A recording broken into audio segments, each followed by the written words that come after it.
ये आकाशवाणी लखनऊ है। अब आप शाइस्ता बानो से इलाकाई खबरें सुनिए।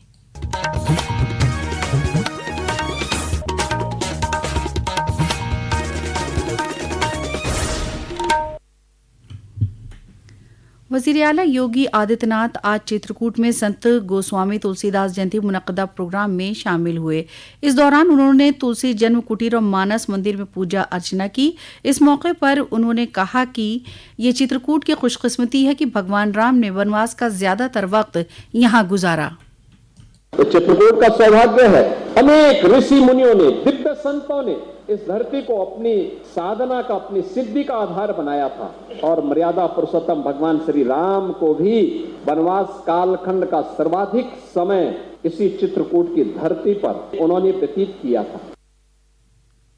इस दौरान वज़ीर आला ने तुलसी रिजॉर्ट में अवामी नुमाइंदों से और तुलसी जन्म उत्सव पर चल राम कथा मुरारी जी बापू और जगत गुरु रामभद्राचार्य से मुलाकात की। बाद में वो दीनदयाल रिसर्च गनीवा पहुंचे, जहां उन्होंने तुलसीदास के मुजस्समे की नकाब कुशाई की और शजरकारी की।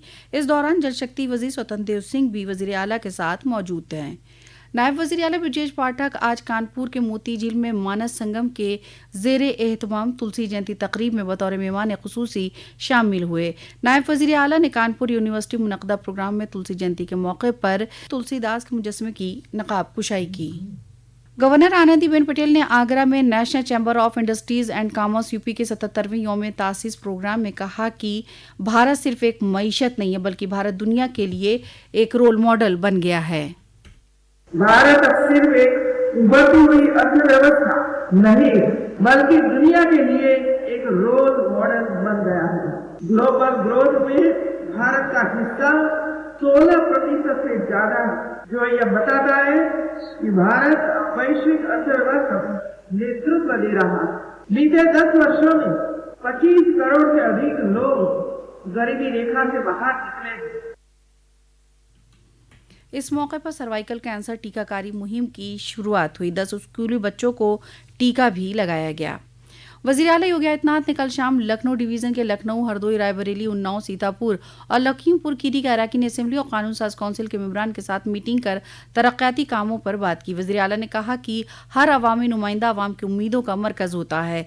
रियासती हुकूमत उनके मशवरे मुतालबात को तरजीहात की बुनियाद पर नाफिज करेगी। वज़ीर आला ने अफसरान को अहकाम दिया कि लखनऊ के लिए 42,891 करोड़ रुपए के 3,397 तरक्याती तजावीज़ पर अवामी नुमाइंदों के मशवरे को संजीदगी से लिया जाए और उन तजावीज़ को तरजीहात की बुनियाद पर मरहलेवार तरीके से मुकम्मल कराया जाए।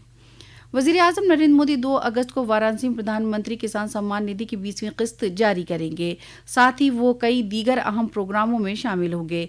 इस दौरान वो 2,248 करोड़ रुपए के मुख्तलिफ तरक्याती प्रोजेक्टों की सौगात देंगे। इससे मुतालिक मरकजी वजीर बराए ज़राअत शिवराज सिंह चौहान की सदारत में एक मीटिंग कर प्रोग्राम की तैयारियों का जायजा लिया गया। वज़ीर ज़राअत ने इस प्रोग्राम को मुल्क गिर मुहिम के तौर पर मुनक्किद करने की अपील की है। उन्होंने बताया कि इस स्कीम के तहत किसानों को 3 किस्तों में 6,000 रुपए ट्रांसफर किए जाएंगे, जो हर 4 माह पर जारी किए जाते हैं। वज़ीर आज़म के वाराणसी दौरे के मद्देनजर इंतजामिया ने अपनी तैयारियां तेज कर दी हैं। इसी सिलसिले में रियासत के चीफ सेक्रेटरी मनोज कुमार सिंह और डीजीपी राजीव कृष्णन ने वीडियो कॉन्फ्रेंसिंग के तवस्सुत से तैयारियों का जायजा लिया। कौम आज अजीम मुजाहिदीन आज़ादी शहीद उधम सिंह को उनकी 86वीं शहीद दिवस के मौके पर खराज अक़ीदत पेश कर रहा है। सरदार उधम सिंह ने जलियांवाला बाग कत्लेआम का बदला लेने के लिए माइकल ओडायर का कत्ल कर दिया था।